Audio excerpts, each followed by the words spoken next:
Դե ինչ ողջույն հարգելի բարեկամներ, բարի գալուստ update լրատվական, ես Ռաֆայել Մնացականյանն եմ եւ առաջարկում եմ միասին թարմացնել օրվա լրահոսը։ Ֆուտբոլային կրքերից սկսենք մեր քննարկումը, արդեն երկրորդ օրն է, որ ֆուտբոլային կրքերը մեզ հանգիստ չեն տալիս, մանավանդ որ պարտությունը ուղեկցվեց նաեւ իրապես անպարկեշտ վերաբերմունքով։ Ազգերի լիգայի անցումային play-off-ի պատասխան խաղում Վրաստանի հավաքականը 6-1 հաշվով ցավալի է, բայց ջախջախեց Հայաստանի հավաքականին։ Խաղի եզրափակիչ Սուլիչից անմիջապես հետո մի խումբ դեռահասներ մտել են խաղադաշտ եւ վազել են դեպի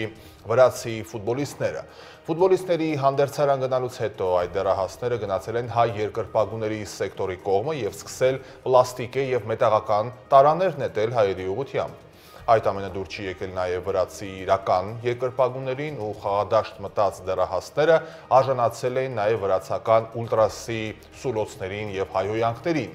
Այս անկարգության հետևանքով Վրաստանի ֆուտբոլի ֆեդերացիան տուգանվելու է, ինչպես տեղեկացնում են, նաև Հայաստանի հավաքականի հետ պատասխան խաղից հետո Վրաստանի ֆուտբոլի ֆեդերացիայի նախագահ Լևան Կոբիաշվիլին արձագանքել է խաղի վերջում երկրպագուների խաղադաշտ ներխուժմանը եւ հայերի ուղղությամբ պլաստիկե շշերի նետման փաստին, անընդունելի է նման վերաբերմունքը հյուր թիմի երկրպագուների նկատմամբ։ Այս բացարձակ անթույլատրելի գործողությունների պատճառով մենք վիրավորեցինք ինչպես հյուր թիմի երկրպագուներին, այնպես էլ մեր հավաքականին հնարավորություն չտվեցինք հավատարիմ երկրպագուների հետ միասին տոնելու հաղթանակը։ Նման վարքը վնասում է ֆուտբոլին եւ ստվեր է գցում մեր երկրի միջազգային հեղինակության վրա։ Այս դեպքը կարող է նաև պատճառ դառնալ UEFA-ի կողմից պատժամիջոցների կիրառմանը, ինչը կվնասի մեր հավաքականին եւ վրացական ֆուտբոլի երկրպագուներին։ Իդեպ, միջադեպի վերաբերյալ կարծիք է արտահայտել նաև Վրաստանի նախկին նախագահ Սալոմե Զուրաբիշվիլին, մեջբերեմ իր խոսքը, որպես դեռևս լեգիտիմ նախագահ, ես կցանկանայի ներողություն խնդրել մեր հարևան ժողովրդից մեր որոշ ոչ քաղաքակիրթ քաղաքացիների անպարկեշտ պահվածքի համար։ Մենք կանգուն կլինենք բարի հարևանական տրամադրված պետություններ, հնագույն քրիստոնեական կրոնի տեր ազգություններ եւ կապրենք խաղաղ եվրոպական Կովկասում, մեջբերմանավարտ Facebook-յան իր էջում գրել է տիկին Զուրաբիշվիլին։ Ինչևէ, գանք քաղաքական լրահոսին, Իրանի արտգործ նախարար Աբաս Արաղչին այսօր ժամանել է Հայաստան։ Ըստ իրանական կողմի Արաղչին Երևան է ժամանում Հայաստանի արտգործնախարար Արարատ Միրզոյանի հրավերով քննարկելու երկկողմ եւ տարածաշրջանային մի շարք հարցեր։ Նշվում է, որ Իրանի արտգործնախարարը կհանդիպի նաեւ վարչապետ Փաշինյանի հետ քննարկելու երկկողմ հարաբերություններն ու տարածաշրջանային վերջին զարգացումները։ Հայկական կողմը փոխանցում է նաեւ, որ Արաղչին Հայաստան է ժամանում ընդամենը մեկօրյա այցով վաղը արտգործնախարարությունում նա կհանդիպի իր գործընկերոջ Արարատ Միրզոյանի հետ, որին կհաջորդի նախարարների համատեղ մամուլի ասուլիսը։ Իդեպ, այցի շրջանակներում կայանալու է նաև նախարար Արաղչիի բանակցության ուժը վերնագրով գրքի շտորհանդեսը։ Միրզոյանն ու Արաղչին վերջին անգամ հիշեցնենք հանդիպել են ընդամենը մեկ ամիս առաջ, փետրվարի 24-ին Ժնևում ՄԱԿ-ի մարդու իրավունքների խորհրդի նիստի շրջանակներում։ Սա արտգործնախարարի պաշտոնում նրա առաջին այցն է Հայաստանի Հանրապետություն։ Ավելի վաղ Արաղչին հայտարարել է, որ Թեհրանը ձգտում է Երևանի եւ Բաքվի միջև խաղաղության հաստատմանը եւ պատրաստ է օգնել այդ հարցում։ Պաշտոնական Թեհրանը տևական ժամանակ է պաշտպանում է նաև Երևանի դիրքորոշումը տարածաշրջանի ապաշրջափակման հարցում եւ Ադրբեջանից հնչող սպառնալիքների ֆոնին պնդում միջազգայնորեն ճանաչված սահմանների փոփոխություն թույլ չի տա։ Կանք նաև ազգային ժողով, ազգային ժողովի եվրոպական ինտեգրման հարցերի մշտական հանձնաժողովը այսօր նիստին երկրորդ ընթերցմամբ քննարկեց եւ հանձնաժողովի անդամների դրական եզրակացությանը արժանացրեց Եվրոմիության Հայաստանի Հանրապետության անդամակցելու գործընթացի մեկնարկի մասին նախագիծը։ Այն ընդգրկվելու է ազգային ժողովի լիագումար նիստի օրակարգում։ Առաջինից երկրորդ ընթերցում որոշակի փոփոխություններ կատարվել են, նախաբանից դուրս է եկել առաջին հատվածը, Հայաստանի Հանրապետությունը արտահայտելով հայ ժողովրդի միասնական կամքը, այս նախադասությունն է փոփոխվել, Եվրոպական ինտեգրման հարցերի մշտական հանձնաժողովի նախագահ Արման Եղոյանը տեղեկացրեց, որ կառավարությունը առաջարկել էր ընդհանրապես օրենքը ընդունել առանց որևէ նախաբանի, նախագծի տեքստի երկրորդ հատվածը ևս խմբագրվել է եւ վերոշարադրվել է այսպես. Մեջբերում եմ Հայաստանի Հանրապետությունը նպատակ ունենալով զարգացնել ժողովրդավարական ինստիտուտները, բարձրացնել հասարակության բարեկեցությունը, ամրապնդել երկրի անվտանգությունը, դիմակայությունը եւ իրավունքի գերակայությունը, հայտարարում է Եվրոմիությանը անդամակցելու գործընթացի մեկնարկը։ Եվ այսպես քվեարկության եմ դնում Եվրոպական միությանը Հայաստանի Հանրապետության անդամակցելու գործընթացի մեկնարկի մասին օրենքի նախագծին դրական եզրակացություն տալու հարցը այն խմբագրմամբ, որով որ նախաձեռնող խմբի լիազոր ներկայացուցիչը մեզ ներկայացրեց, ովքեր են կողմ, ովքեր են դեմ, ովքեր են ձեռնպահ։ Նախագիծը ստանում է դրական եզրակացություն, քվեարկության եմ դնում նախագիծը առաջիկա 3 շաբթի սկսվող լիագումար նիստերի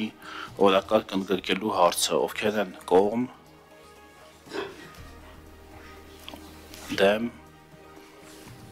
ձեռնպահ։ Շատ լավ, նախագիծը այս խմբագրմամբ կընդգրկվի վաղվանից սկսվող ազգային ժողովի Եվրոինտեգրման հանձնաժողովը կառաջարկի ազգային ժողովի խորհրդին նախագիծ ընդգրկել վաղվանից սկսվող լիագումար նիստերի օրակարգ։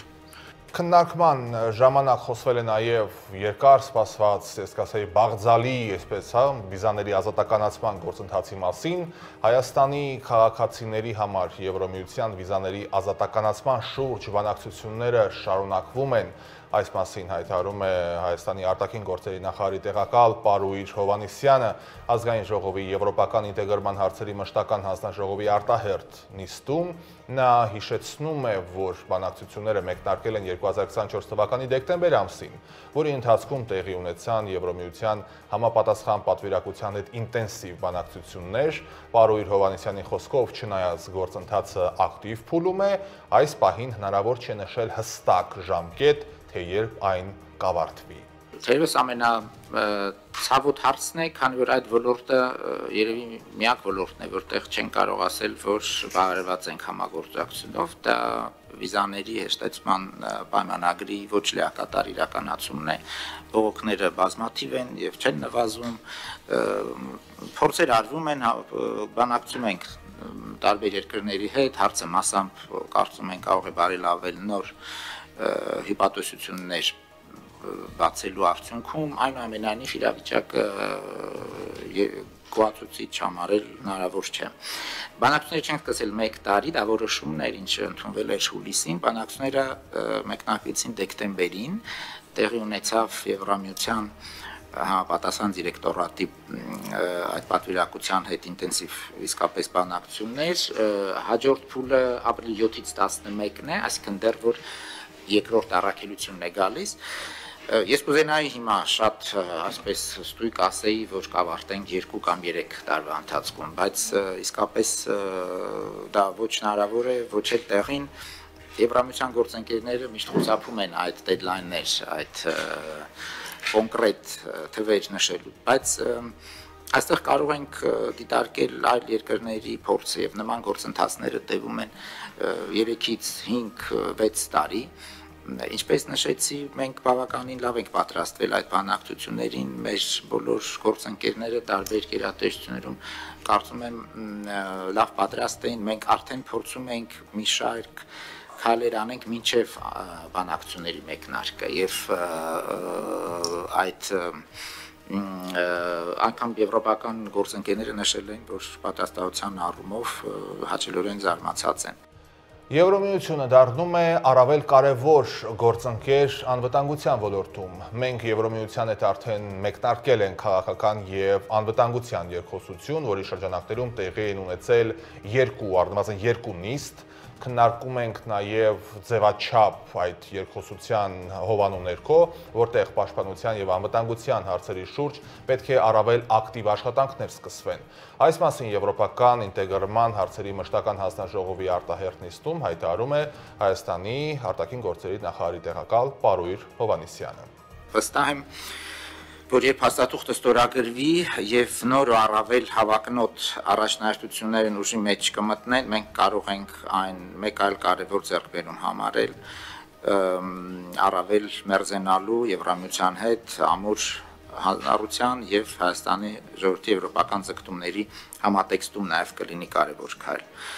Գործընկերության նոր օրակարգում առաջին անգամ ամրագրվել արդեն անդրադարձա անվտանգային ոլորտը որպես համագործակցության առանձին ուղղություն։ Այս համատեքստում ԵՄ-ի հետ մեր գործընկերության անվտանգային բաղադրիչը հաջողությամբ զարգանում է։ Նաև քննարկում ենք այդ կոնտեքստում նոր պաշտպանական եւ անվտանգային հարցերով խորհրդակցությունների մեխանիզմի մեկնարկը, որը մեր քաղաքական եւ անվտանգային երկխոսության մաս կկազմի։ Արդեն խոսեցինք, որ Հայաստանում Եվրոմիության քաղաքացիական առաքելության մանդատի երկարաձգումը գալիք 2 տարիների ընթացքում շարունակելու է զսպող գործոն հանդիսանալ, նպաստելով սահմանային շրջաններում կայունության միջավայրի ամրապնդմանը եւ էսկալացիայի հնարավոր ռիսկերի կանխարգելմանը։ Եվ իդեպ թեմայի շարունակությամբ, քանի որ մանավանդ պարոն Հովհաննիսյանը խոսեց էսկալացիայի վտանգների եւ ռիսկերի մասին, քննարկումներից դուրս արդեն միջանցքում լրագրողների հետ ճեպազրույցի ժամանակ արդարացի մի հարց հնչեց. Երևանը վստահ է, որ Բաքուն չի պահանջի, որ Եվրոմիության առաքելությունը առհասարակ դուրս գա Հայաստանից, ինչին ի պատասխան փոխարտգործնախարարը նշեց. Գիտեք, այժմ ոչ մի բանի մեջ երևի ասես լիարժեք վստահություն չեն կարող ունենանք, բայց եթե մենք խոսում ենք երրորդ կողմի ուժերի մասին, արդյոք եվրոպական դիտորդները հանդիսանում են ուժ։ Սա դիտորդական առաքելություն է։ Այսինքն տրամադրությունը հուշում է, որ չպետք է լինեն նման պահանջներ, բայց իհարկե վստահ լինելու մասին շատ բարդ է ասել։ Բայց եթե ԵՄ դիտորդները ուժ չեն, երրորդ երկրի ուժը, այո, դա սովորաբար խոսքը գնում է ռազմական ներկայության մասին։ Հայաստանում Ֆրանսիայի արտակարգ եւ լիազոր դեսպան Օլիվիե դե Կոտինիեն X-ի իր միկրոբլոգում լուսանկար է հրապարակել, հայտնելով, որ այցելել է Սյունիքի մարզ։ Սյունիքի մարզի Գորիս քաղաքում զարգացնում ենք Ֆրանսիայի հետ բարեկամությունը եւ ֆրանսերենի հանդեպ սերը։ Ընկերական այց կատարեցի քաղաքում գտնվող շատ ակտիվ ֆրանկոֆոնիայի մշակութային կենտրոն, մեջբերման ավարտ գրել է դեսպանը։ Ավելի վաղ դեսպանը X-ի միկրոբլոգում նաև նշել էր, որ սկսում եմ բարեկամության, համերաշխության եւ աջակցության այց Սյունիքի մարզ։ Սյունիքը Հայաստանի տարածքի անկախտելի մասն է, մարզի բնակիչները իրավունք ունեն ապրել խաղաղ, առանց մտահոգության եւ սպառնալիքների։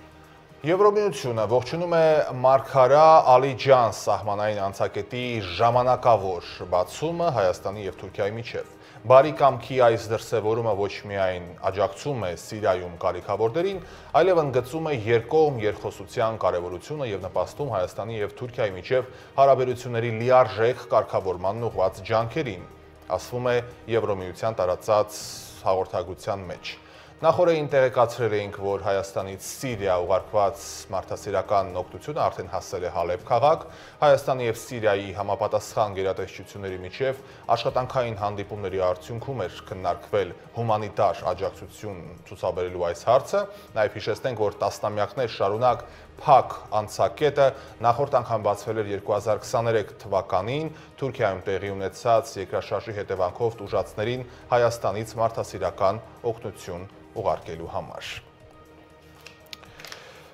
Այսօր վարչապետ Փաշինյանը Facebook-յան գրառմամբ է հանդես եկել դատարանի վճռով հաշվետվության համաձայնագրով, որպես ապօրինի ձեռք բերված գույք Հայաստանի Հանրապետության սեփականության իրավունքն է գրանցվել Երևան քաղաքի Ծովակալ Իսակովի 23 հասցեում գտնվող 0.05 հեկտար մակերեսով հողամասի նկատմամբ։ Շուկայականին մոտարկված արժեքը 29 միլիոն դրամ է։ Ինչպես ասացինք, վարչապետն է այս մասին գրել Facebook-ում հատիկ առ հատիկ հեշթեգի ներքո։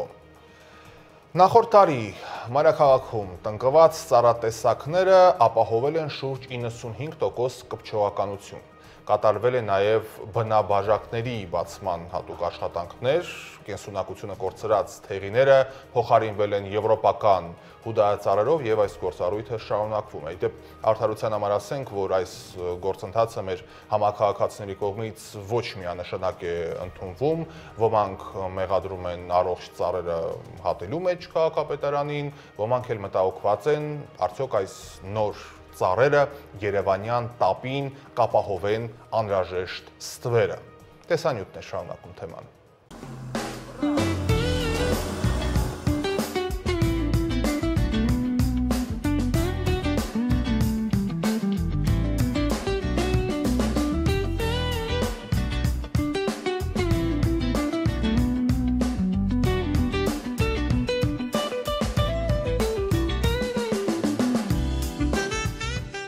Դեռևս նախորդ տարի մայրաքաղաքում տնկված ծառատեսակներն ապահովել են շուրջ 95% կպչողականություն։ Կանաչապատ գոտիների մակերեսը մեծացնելու կենսունակությունը կորցրած ծառատեսակները նորերով համալրելու գործընթացը շարունակվում է նաև այս տարի։ Երևանի կանաչ հատվածի թարմացման եւ դրան նոր տեսք հաղորդելու նպատակով աշխատանքները մեկնարկել են Թումանյան փողոցից, որտեղ ավելի քան 80 տարվա թեղի տեսակի մանրատերև ծառերը փոխարինվում են եվրոպական տեսակի հուդայածառերով։ Ջերմասեր եւ չորադիմացկուն այս տեսակը, որը լայնորեն տարածված է նաեւ հարավային Կովկասում, առաջիկայում կանաչ ֆոնդի մեջ կունենա իր ուրույն տեղը զարդարելով գարնանային Երևանի փողոցները։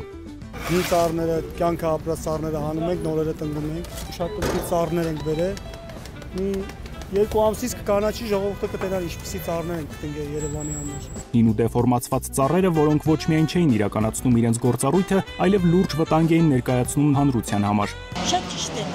Փտացա պիտի հանգինա նայ։ Դա շատ ճիշտ է նայ։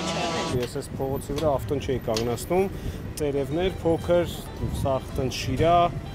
այդ հաստատ գիտեմ, բայց սրանք ինձ տեսել են ոնց են աճում, սկզբից թվում է թե տենց իրանք չեն աճելու, բայց մեկ էլ մի 4 տարուց լավ կլինի։ Իսկ թվում է կարելի է հինը փոխարինել նորով, ինչու ոչ։ Եվ ցանկալի կլինի կանաչ գոտիները, որոնք ամբողջաբար ոչնչացվել են, ավելանա։ Փտած ծառերին կողմ եմ, որ փոխարինում եք, բայց որ փոխարինում չլինի, բնականաբար դեմ կլինենք։ Եթե նոր ծառա տնկվում, իհարկե ողջունելի է։ Եթե լավ նպատակի համար է, թող փոփոխություն լինի, փոփոխություն ցանկալի է։ Հին ծառատեսակների շարքում կան այնպիսիները, որոնք դեռ չեն կորցրել իրենց պիտանելիությունը։ Այդ իսկ պատճառով տնկվող նոր ծառատեսակների հետ միասին կշարունակեն ապահովել մայրաքաղաքի առողջ կենսամիջավայրը։ Եվ քանի որ խոսեցինք բնությունից, Բնապահպանության եւ ընդերքի տեսչական մարմնի եւ ներքին գործերի նախարարության ոստիկանության աշխատակիցները Վայոց ձորի մարզի Արենի համայնքում հայտնաբերել են քաղաքացու կողմից տան պայմաններում պահվող բեզուարյան այծի։ Պատկերացնում եք, բեզուարյան այծ պահել են տան պայմաններում։ Հարուցված վարչական վարույթի շրջանակներում պարզվել է, որ Աղավնաձոր բնակավայրի բնակիչը իր տանը պահում է դաշտից հայտնաբերած բեզուարյան այծի առնվազն 1 առանձնյակ։ Ապօրինի ձեռք բերված կենդանին ազատագրվել է եւ տեղափոխվել Հայաստանի Հանրապետության Գիտությունների ազգային ակադեմիայի կենսաբանության եւ հիդրոէկոլոգիայի ազգային կենտրոն։ Հաշվարկված կենդանական աշխարհին պատճառված վնասի չափը կազմել է 15 միլիոն դրամ։ Վարչական վարույթի նյութերով առերևույթ հանցանքի մասին հաղորդում է ներկայացվել Հայաստանի Հանրապետության քննչական կոմիտե, այլ մանրամասներ չեն հաղորդում։ Մարտի 17-ից 24-ը մայրաքաղաքում իրականացված ծառայության ընթացքում Երևանի պարեկները հայտնաբերել են ճանապարհային երթևեկության կանոնների 4059 խախտում, պահպանվող հատուկ տարածք տեղափոխելով 125 մեքենա, մասնավորապես հայտնաբերվել է ոչ ստապ վիճակում մեքենավարող 163, առանց վարորդական իրավունքի վկայականի 258 անձ, հայտնաբերվել են հաշվառման համարանիշի հետ կապված 33, չամրակապված վարելու 689, վարելի ծխախոտային արտադրատեսակ օգտագործելու 272, վարելի սեռախոսից օգտվելու 187, հետիոտնի ոչ սահմանված վայրով անցնելու 53 եւ 1557 այլ իրավախախտումներ, 134 մեքենա շահագործվել է առանց ԱՊ պայմանագրի, 321-ը տեխնիկական զննություն չանցած, 56-ը արտաքին լուսային սարքերի անսարքությամբ, 91-ը թաղանթապատված դիմապակիով եւ կողային ապակիներով, բացի այդ տարբեր կասկածանքներով ձերբակալվելու բաժիններ է տարվել 65 անձ։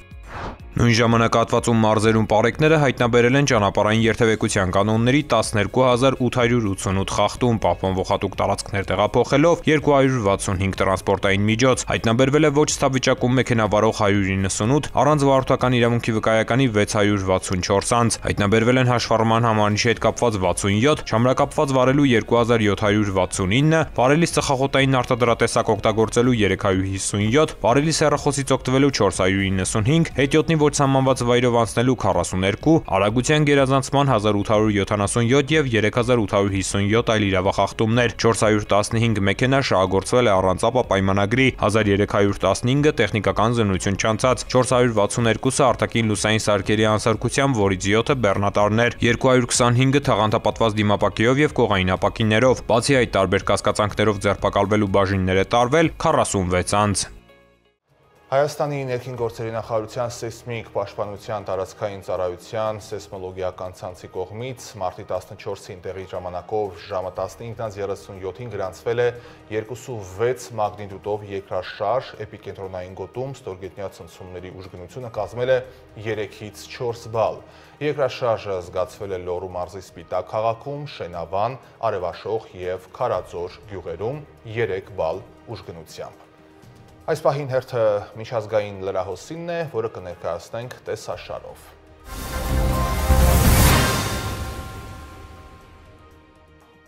Չինաստանի արտաքին գործերի նախարարությունը հերքել է տեղեկությունը, թե երկրի ներկայացուցիչները քննարկում են չինացի խաղաղապահներ Ուկրաինա ուղարկելու հարցը։ Այս մասին հայտարարել է երկրի արտաքին գործերի նախարարության պաշտոնական ներկայացուցիչ Գո Ցզյակունը։ Արտաքին գործերի նախարարության խոսնակը նաև ընդգծել է, որ Չինաստանը մտադիր է շարունակել աշխատել միջազգային հանրության հետ, առաջ մղելու խաղաղ բանակցությունները եւ պայմաններ ստեղծելու հրադադարի եւ հակամարտությունը դադարեցնելու համար։ Փետրվարին Հոնկոնգի Բարբերականներից մեկը հայտնել էր, որ Չինաստանը պատրաստ է խաղաղապահ ուժեր ուղարկել Ուկրաինա, եթե անհրաժեշտ լինի զինադադարի հաստատումից հետո։ Կանադայի վարչապետ Մարկ Քարնին գլխավոր նահանգապետ Մերի Սայմոնին խնդրել է ցրել խորհրդարանը։ Երկրում վաղաժամկետ ընտրությունները, որոնք նախատեսված էին հոկտեմբերի 28-ին, տեղի կունենան ապրիլի 28-ին։ Որոշումն ընդունվել է ԱՄՆ-ի հետ առևտրային պատերազմի ֆոնին։ Մարկ Քարնին կարծում է, որ ԱՄՆ նախագահ Դոնալդ Թրամփը ցանկանում է կոտրել Կանադան, որպեսզի Ամերիկան կարողանա տիրել հարևան երկրին։ Նա խոստացել է չհանդիպել Թրամփի հետ, քանի դեռ նա չի ճանաչել Կանադայի ինքնիշխանությունը։ Կանադայի նոր վարչապետը պաշտոնը ստանձնել է մարտի 14-ին իր նախորդ Ջասթին Թրյուդոյի հրաժարականից հետո։ Մարտի 4-ից ուժի մեջ են մտել կանադական ապրանքների ԱՄՆ ներմուծման համար 25% մաքսատուրքերը։ Ի պատասխան Օտավան հայտարարել է ամերիկյան ապրանքների համար նմանատիպ մաքսատուրքերի մասին։ Այնուհետև Դոնալդ Թրամփը խոստացել է կրկնապատկել մաքսատուրքերը։ Ի պատասխան դրան Կանադան հայց է ներկայացրել առևտրի համաշխարհային կազմակերպություն։ Թուրքիայում Ստամբուլի ընդդիմադիր քաղաքապետ Էքրեմ Իմամօղլուի ձերբակալության դեմ ցույցերը քաոս են առաջացրել երկրի տարբեր քաղաքներում։ Չնայած անվտանգության խիստ միջոցառումներին եւ ցուցարարներին ճնշելու կոշտ մեթոդներին, բնակիչները դուրս են եկել փողոցներ գրավելով հանրային տարածքը։ Ըստ որոշ աղբյուրների իշխանությունները սպառնացել են ԶԼՄ-ներին զրկել արտոնագրից, եթե նրանք լուսաբանեն Էրդողանի դեմ բողոքի ակցիաները։ Նախորդին Իմամօղլուն դատարանի որոշմամբ կալանավորվել էր։ 5 օր առաջ ընդդիմադիր քաղաքապետը ձերբակալվել էր 560 միլիարդ թուրքական լիրայի կոռուպցիայի եւ խարդախության գործի շրջանակներում։ Նրան մեղադրանք է առաջադրվել նաեւ ահաբեկիչների հետ համագործակցելու համար։ Ձերբակալությունից հետո Թուրքիայում զանգվածային բողոքի ակցիաներ են սկսվել, որոնք գնալով թափ են հավաքում։ Խոշոր քաղաքներում ոստիկանությունը ցուցարարների դեմ արցունքաբեր գազ եւ ջրցան մեքենաներ է կիրառել։ Թուրքական խոշոր հեռուստաալիքները դադարեցրել են բողոքի ցույցերի ուղիղ հեռարձակումը։ Մարտի 23-ի գիշերը ոստիկանությունը ցույցերի ժամանակ բերման է ենթարկել 323 մարդու։ Իմամօղլուն համարվում է նախագահ Ռեջեփ Թայեփ Էրդողանի գլխավոր մրցակիցը հաջորդ ընտրություններում։ Սերբիան չի դառնա ՆԱՏՕ-ի կամ ՀԱՊԿ-ի անդամ եւ ինքը պետք է ապահովի իր անվտանգությունը, թեև դա դժվար է։ Այդ մասին ասել է Սերբիայի փոխվարչապետ Ալեքսանդր Վուլինը։ Նա ընդունել է, որ Սերբիայի չափ երկրի համար սա ամենադժվար ճանապարհն է։ Մենք ինքներս պետք է երաշխավորենք մեր անվտանգությունը, ինչը հեշտ չէ, բայց սա ամենաազնիվ ճանապարհն է եւ ինքներս որոշումներ կընդունենք մեր մասին, ընդգծել է փոխվարչապետը։ Ներկայում Սերբիայի խորհրդարանը դիտորդ է ՀԱՊԿ-ի խորհրդարանական վեհաժողովում։ Իսրայելի զինվորականները կիրակի գիշերը հարված են հասցրել Գազայի հարավում գտնվող ամենամեծ հիվանդանոցին, ինչի հետևանքով 2 մարդ զոհվել է կամ վիրավորներ եւ մեծ հրդեհ է առաջացել, ինչի մասին հայտնում է Անկլավի առողջապահության նախարարությունը։ Հարվածը հասցվել է Խան Յունիս քաղաքի Նասեր հիվանդանոցի վիրաբուժական մասնաշենքին օրեր անց այն բանից հետո, երբ հաստատությունը ծանրաբեռնված էր զոհերով եւ վիրավորներով, երբ Իսրայելը անցած շաբաթ վերսկսել է ռազմական գործողությունները Գազայում օդային հարվածների անակնկալ ալիքով։ Գազայի առողջապահության նախարարության տվյալներով կիրակի գիշերը տեղի ունեցած հարվածի ժամանակ զոհվածների թվում է 16-ամյա մի տղա, որը 2 օր առաջ վիրահատվել էր։ Սպանվել է նաև Համասի քաղաքական բյուրոյի անդամ Իսմայիլ Բարհումը, որը բուժվում էր հիվանդանոցում, ասվում է Համասի հայտարարությունում։ Իսրայելի պաշտպանության բանակը հաստատել է հոսպիտալի վրա հարձակումը, ասելով, որ հարվածը իրականացվել է այնտեղ գտնվող Համասի զինյալին։ Փարիզի բնակիչները մարտի 23-ին կայացած հանրաքվեի ընթացքում քվեարկել են քաղաքի եւս 500 փողոց հետիոտնային դարձնելու օգտին նոր թափ հաղորդելով քաղաքապետարանի ջանքերին կրճատելու Ֆրանսիայի մայրաքաղաքում ավտոմեքենաների օգտագործումը եւ բարելավելու օդի որակը։ Այս նախաձեռնության օգտին է քվեարկել փարիզցիների 65.96%-ը։ Հանրաքվեի արդյունքում Փարիզում կվերածվի եւս 10,000 ավտոկայանատեղի։ Փարիզի քաղաքապետարանը կխորհրդակցի քաղաքի 2 միլիոն բնակիչների հետ այն հարցի շուրջ, թե որ փողոցները պետք է դառնան հետնյոտնային։ Այնուամենայնիվ Փարիզը ետ է մնում այլ եվրոպական մայրաքաղաքներից իր կանաչ ենթակառուցվածքներով։ Ըստ եվրոպական շրջակա միջավայրի գործակալության նման տարածքները կազմում են Փարիզի քաղաքային հատվածի միայն 26%-ը, մինչդեռ եվրոպական այլ մայրաքաղաքներում այդ թիվը կազմում է միջինը 41%։